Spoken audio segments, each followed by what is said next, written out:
تم اپنے کلمے کی طرف بڑھنے سے پہلے خداوند سے دعا کریں گے کہ خداوند ہمیں اس 5ویں کلمے کو سمجھنے کی اور آگے جو ہم کلمے سیکھنے کو ہیں سمجھنے کی توفیق عطا کرے۔ تو خداوند کے حضور میں دعا کریں۔ اے قادر مطلق آسمانی باپ، یہوہ الہیم، جب میں آپ کی حضوری میں آپ کے کلمے کو بیان کروں تو جب میں آپ کا کلمہ بیان کروں تو میری بڑی رہنمائی کرنا، مدد کرنا، میرے ساتھ ساتھ ہونا، مجھے اپنے پاک تیل سے مسح کر دینا تاکہ جو الفاظ جو باتیں میں بیان کروں وہ ہر ایک زندگی کے لیے، ہر ایک جان کے لیے جو آپ کی حضوری میں موجود ہیں باعث سے برکت ٹھہرے، مسیح یسوع کے نام میں آمین۔ ہم اپنے 5ویں کلمے کی طرف بڑھیں گے۔ 5واں کلمہ یعنی میں پیاسا ہوں، جو خداوند یسوع المسیح نے اپنے زبان مبارکہ سے کہا، جس کو دکھ کا کلمہ، جانکنی کا کلمہ بھی کہا جاتا ہے۔ خداوند کے کلام مقدس میں سے مقدس یوحنا رسول کی انجیل، اس کا 19 باب، ہم اس کی 28 سے 29 آیات تک پڑھیں گے۔ اس کے بعد جب یسوع نے جان لیا کہ اب سب باتیں تمام ہوئیں تاکہ نوشتہ پورا ہو، تو کہا کہ میں پیاسا ہوں۔ وہاں سرکہ سے بھرا ہوا ایک برتن رکھا تھا، پس انہوں نے سرکہ میں بھگوئے ہوئے سپنج کو زوفے کی شاخ پر رکھ کر اس کے منہ سے لگایا۔ خداوند کے کلام مقدس کا پڑھا جانا،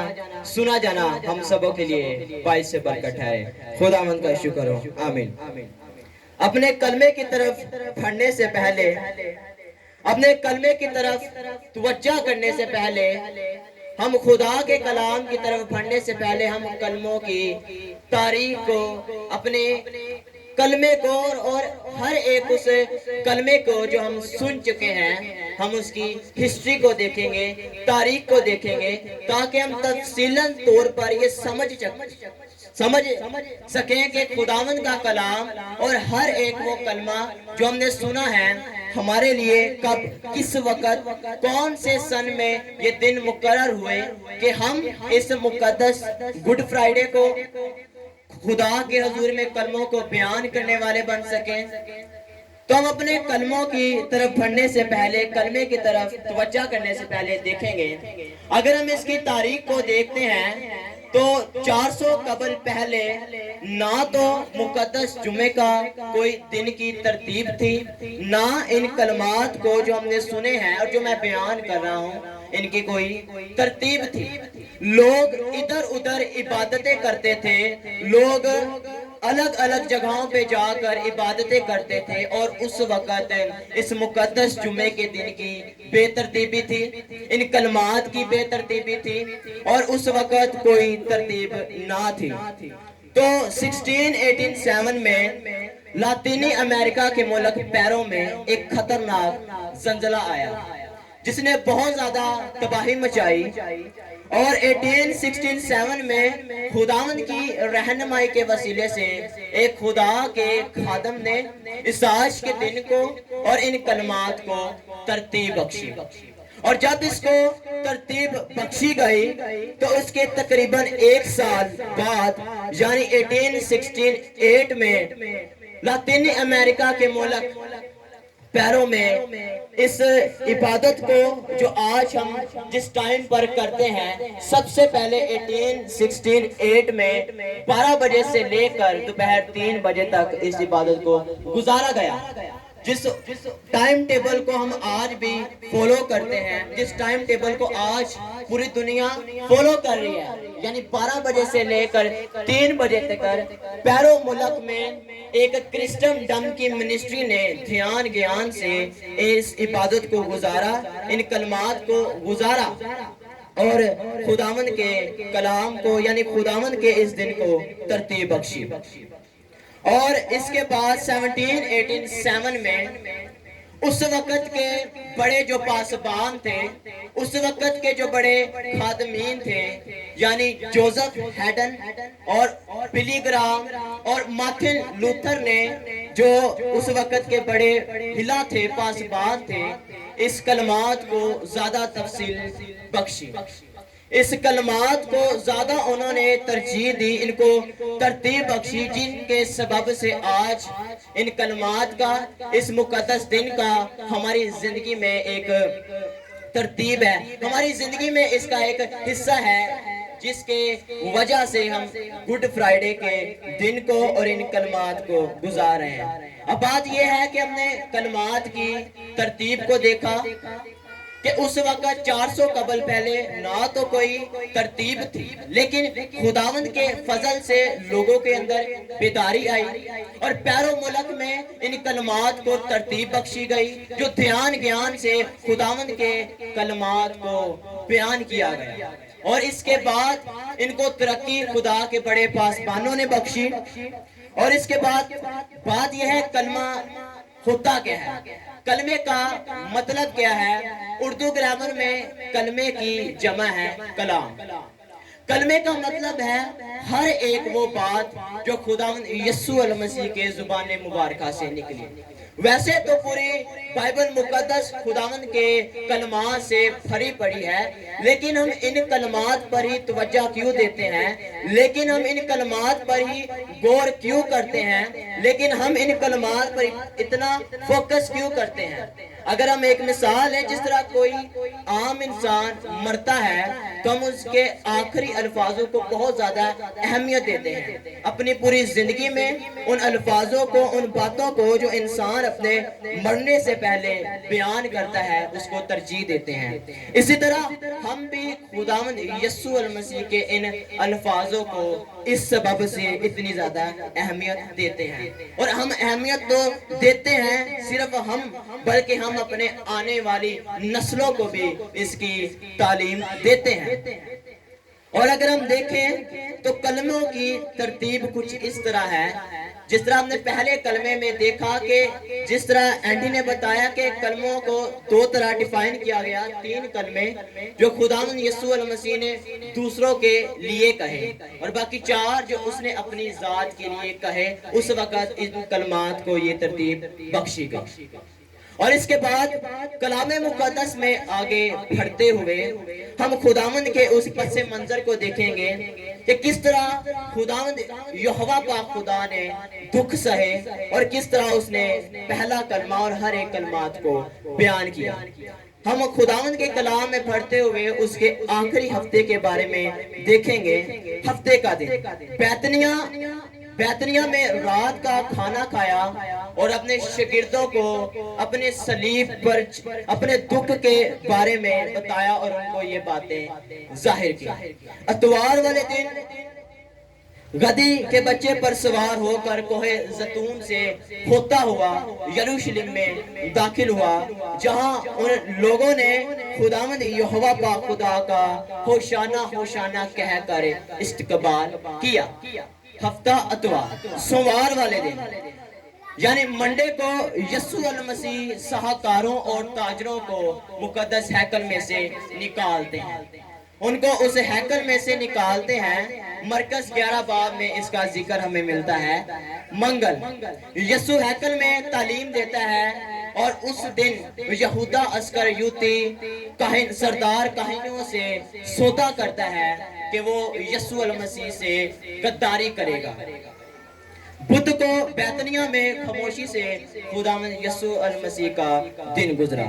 اب جمعرات کو یسوع المسیح نے بالا خانہ میں شاگردوں کے ساتھ پاؤں دھونے کی رسم ادا کی۔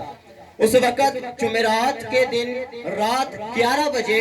بالا خانہ سے زیتون کے پہاڑ کی طرف وہ گیا۔ رات 12 بجے جان کی حالت میں خدا باپ سے دعا کرتا رہا، خدا باپ کے حضور میں جان کی حالت میں دعا کرتا رہا اور جس وقت اس کے آنسو بڑی بڑی خون کی بوندیں بن کر ٹپک رہا تھا۔ جمعے والے دن رات 2 بجے یہودا اسکریوتی اور سردان کاہن اور سپاہی زندگی کے مالک کو پکڑنے کے لیے گتسمنی باغ میں آتے ہیں۔ رات 2 بجے کے بعد سردار کاہن حنا اور قیافہ کے سامنے پیشی ہوئی، جنہوں نے یہ فتویٰ دیا کہ واجب القتل ہے۔ صبح 5:30 بجے پلاطوس کے سامنے پیشی ہوئی اور اس کے بعد صبح 7 بجے پلاطوس کے سامنے دوبارہ پیشی ہوئی۔ جمعے کی صبح 8 بجے پلاطوس کے ہاتھ دھوتے ہوئے اس کو بے گناہ ہونے کا اعلان کیا گیا۔ جمعے کی صبح 9 بجے خداوند یہوہ پاک خدا صلیب پر لٹکائے گئے، صلیب پر موئے گئے اور ان کے ہاتھوں میں کیل ٹھونکے گئے اور ان کے سر پر کانٹوں کا تاج رکھا گیا۔ اور صبح 9 بجے خداوند یہوہ پاک خدا نے پہلا کلمہ بولا اور اس کے بعد ہر ایک کلمے کو بیان کرتے رہے، بولتے رہے اور دوسروں کے لیے بولتے رہے۔ اور اب ہم اپنے کلمے کی طرف بڑھیں گے۔ ہم نے دیکھا، ہم نے کلموں کی تاریخ کو دیکھا، ہم نے اس پس منظر کو دیکھا، ہم نے اس ہر ایک بات پر غور کیا جو ہمیں آج کے کلمے میں اور جتنے بھی ہم نے کلمے سنے ہیں ان کی ہمیں زیادہ سمجھنے کی توفیق عطا کرتا ہے۔ جس طرح میں نے بتایا، 5ویں کلمہ جس کو دکھ کا کلمہ، جانکنی کا کلمہ، آزمائش کا کلمہ بھی کہا جاتا ہے۔ جب خداوند یسوع المسیح گتسمنی باغ میں دعا کرتے ہیں تو اس وقت جانکنی کا سلسلہ، آزمائش کا سلسلہ یعنی دکھ کا سلسلہ اس وقت شروع ہو چکا تھا۔ اور جس طرح میں نے آپ کو بتایا کہ تب خداوند یسوع المسیح پر ظلم و ستم کیے گئے، خداوند یسوع المسیح کو ڈیفرنٹ حاکم کے، سردار کاہنوں کے پاس، پلاطوس کے پاس اور ہر ایک اس حاکم کے پاس لے کر گئے۔ اس سارے پروسیس کے بعد خداوند یسوع المسیح کو ایک کم 40 کوڑے مارے گئے۔ خداوند یسوع مسیح نے ہماری خاطر کوڑے کھائے اور صلیب اٹھا کر وہ راستے میں چل گئے اور 3 دفعہ جس راستے میں 3 دفعہ ان کی صلیب گری، لیکن آخر میں صلیب اٹھانے کے لیے ان کو سہارے کی ضرورت پڑی، یعنی ساتھی کی ضرورت پڑی۔ اور جو وہ ساتھی تھا شمعون کنانی کو یہ ٹاسک دیا گیا، شمعون کنانی کو یہ بتایا گیا، یہ کہا گیا کہ وہ صلیب اٹھا کر خداوند کے پیچھے چلے۔ اس کے بعد سب کچھ کرنے کے بعد کیل اس کے ہاتھوں میں لگائے گئے۔ اس سب سچویشن کو ہم دیکھتے ہیں، اس سب سچویشن کو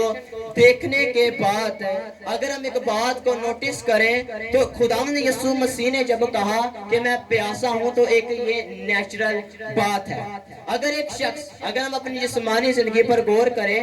تو اگر ایک شخص اتنی دیر البتہ دکھ اٹھاتا رہے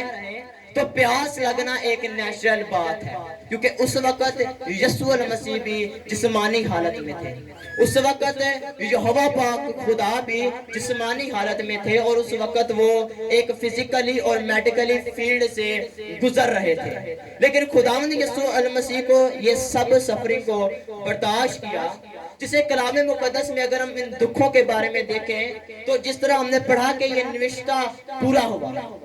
یسایہ نبی کی کتاب اس کے 52 باب اس کے 13 سے اگر ہم ان کی آیات سے پڑھتے ہیں تو وہاں ان باتوں کے بارے میں صاف طور پر بیان کیا گیا ہے، بتایا گیا ہے کہ خداوند اس طرح دکھ اٹھائے گا، ایک خادم ہماری خاطر یعنی یسوع المسیح ہماری خاطر یہ دکھ اٹھائے گا۔